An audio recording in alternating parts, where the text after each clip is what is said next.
18 Forgotten Ground Beef Recipes People Really Ate in the Early 1970s. Ever wonder what your grandparents were really eating while Nixon resigned and disco was just starting to heat up, while everyone remembers the bell-bottoms and Brady Bunch? Reruns. The real story of the early 1970s was unfolding in kitchens across America where resourceful cooks were turning a pound of ground chuck into culinary wizardry. These weren't fancy meals from glossy magazines. They were real dinners cooked by real families. Stretching every grocery dollar during inflation, gas shortages, and economic uncertainty. Let's dig into 18 forgotten ground beef recipes that kept American families fed through one of the nation's most challenging decades. Cheeseburger pie. Picture this. It's 1972, and some genius in a test kitchen decided that burgers and pie should meet in unholy matrimony. The result was cheeseburger pie, a Bisquick-crusted marvel that showed up at potlucks from Texas to Pennsylvania. You'd brown a pound of ground beef with chopped onions and season it hard with salt, pepper, and a shake of Worcestershire. Spread that meat across a greased pie plate, top with thick slices of American cheese, then pour over a simple batter made from Bisquick mix, milk, and eggs. 30 minutes at 400 degrees and you had a puffy, golden creation that sliced like quiche but tasted like a backyard cookout. The genius was in the economics. 1 pound of beef, 1 cup of Bisquick, and you fed 6 people. Suburban housewives served it with iceberg lettuce salad and called it Tuesday. Beef and cabbage skillet, before anyone cared about one-pot meals or sheet pan dinners.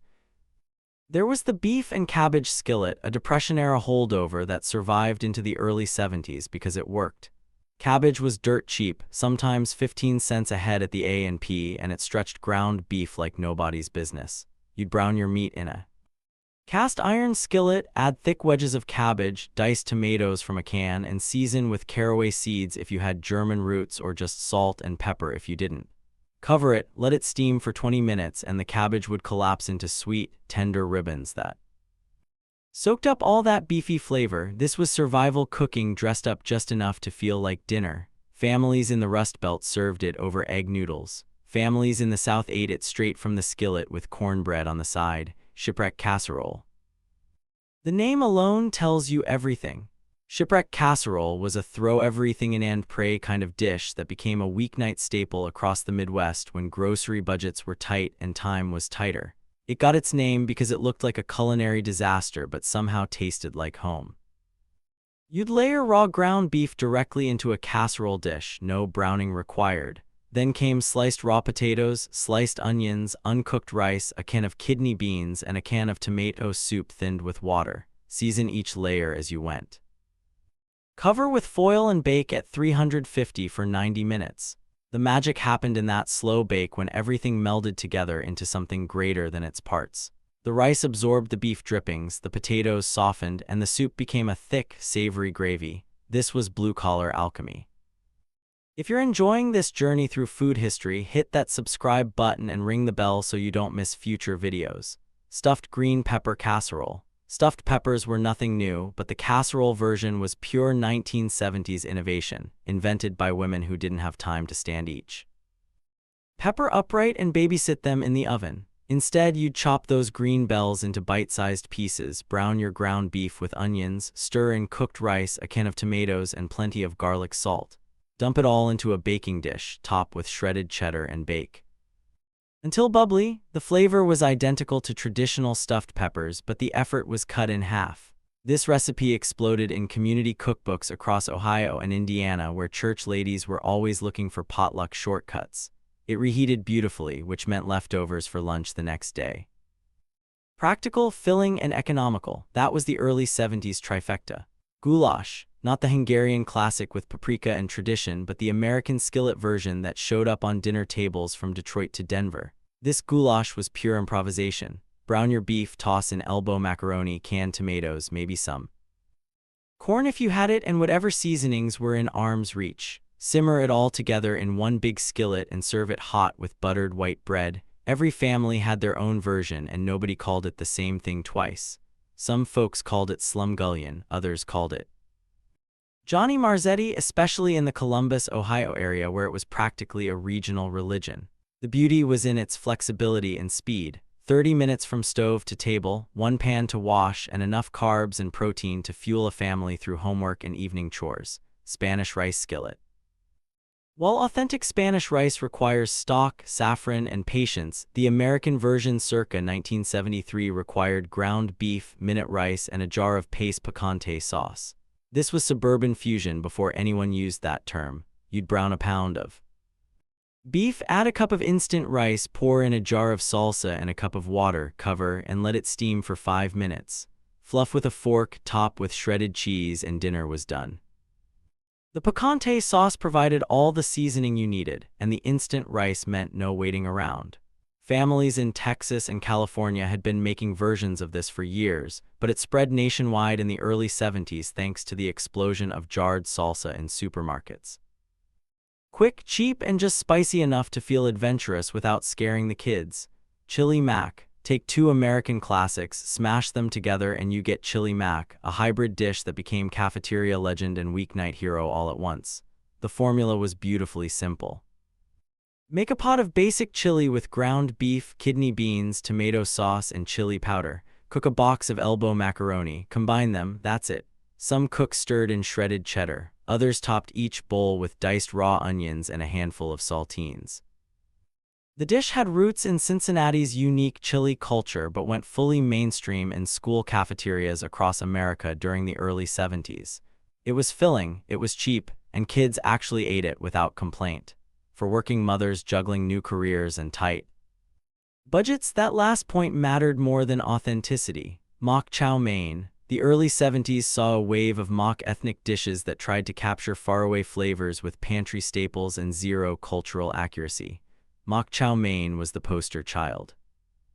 You'd brown ground beef with diced celery and onions, add a can of cream of mushroom soup, a can of cream of chicken soup, a handful of uncooked minute rice, a splash of soy sauce, and top the whole thing with crushed chow mein noodles from a can.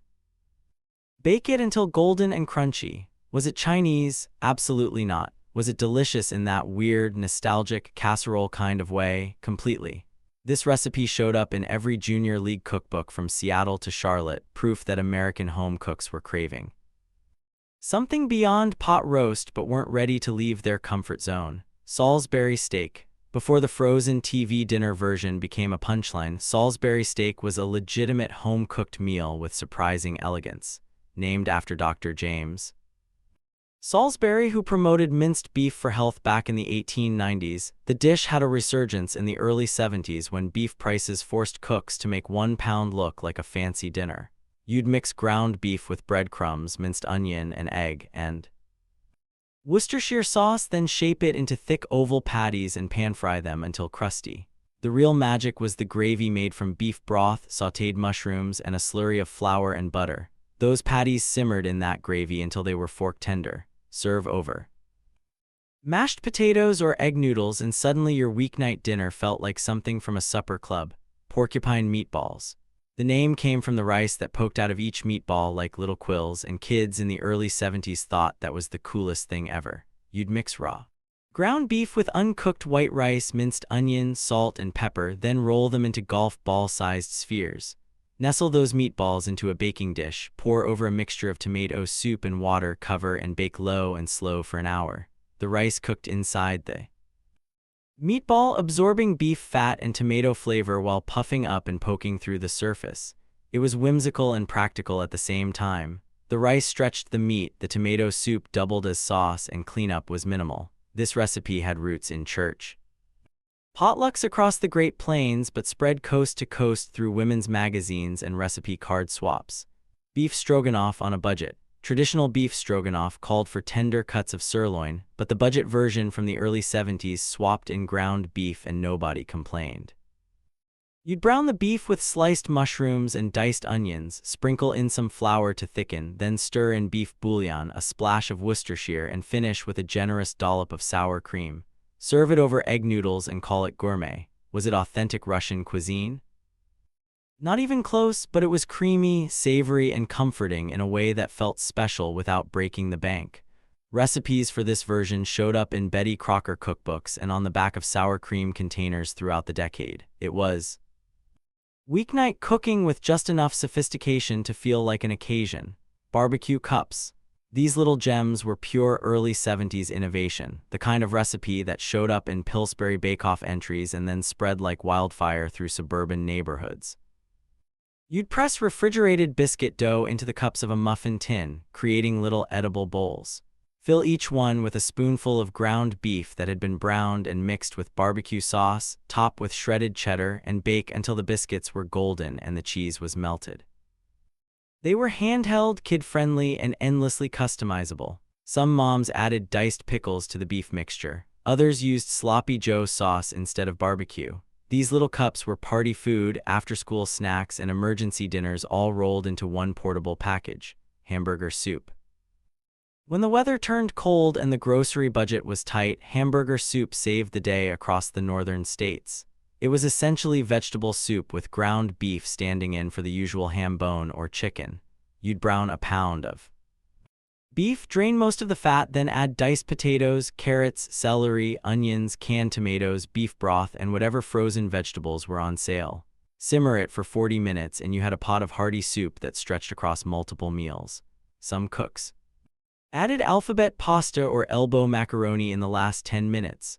Others stirred in a spoonful of ketchup for sweetness. This was farmhouse cooking that found its way to the suburbs during hard economic times. One pot, one spoon, and a family fed for days. Mexican cornbread casserole. This layered wonder showed up at every potluck and bake sale across the Southwest and eventually migrated nationwide. You'd brown ground beef with taco seasoning, spread it in a baking dish, layer on cream-style corn mixed with sour cream, then top with a jiffy cornbread batter and shredded cheese. Bake until the cornbread was set and golden.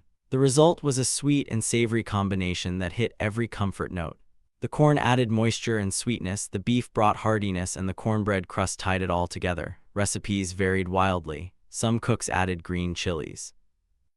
Others stirred in black olives or jalapenos. It was infinitely adaptable and always crowd-pleasing, which made it perfect for the communal cooking culture of the early 70s. Baked spaghetti. Spaghetti was already a weeknight staple, but baking it turned it into something special, a casserole that felt like effort even though it barely required any. You'd cook your spaghetti, toss it with ground beef that had been browned in marinara sauce, then layer it into a baking dish with cottage cheese or ricotta and plenty of mozzarella. Bake until bubbly and golden on top. The magic was in the texture. The edges of the pasta would crisp up, the cheese would get brown and stretchy, and the whole thing sliced into neat squares like lasagna without the fussy layering. This dish was huge in Italian-American households, but crossed over into mainstream suburbia through community cookbooks and word of mouth. It reheated like a dream, which meant easy lunches all week. Beef and biscuit bake. This was the early 70s answer to pot pie, but faster and easier because it used refrigerated biscuits instead of homemade crust.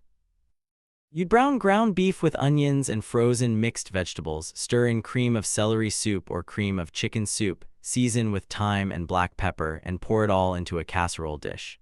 Top with biscuits torn into pieces and bake until the biscuits were golden and the filling was bubbling up around the edges. It was comfort food at its most unpretentious. The biscuits soaked up the savory gravy and every bite was warm, filling, and satisfying. Working mothers loved it because it came together in 20 minutes. Kids loved it because biscuits made everything better. Nacho casserole. Nachos were still a relatively new concept in the early 70s, popularized by a Texas chef in the late 60s, but the casserole version took that idea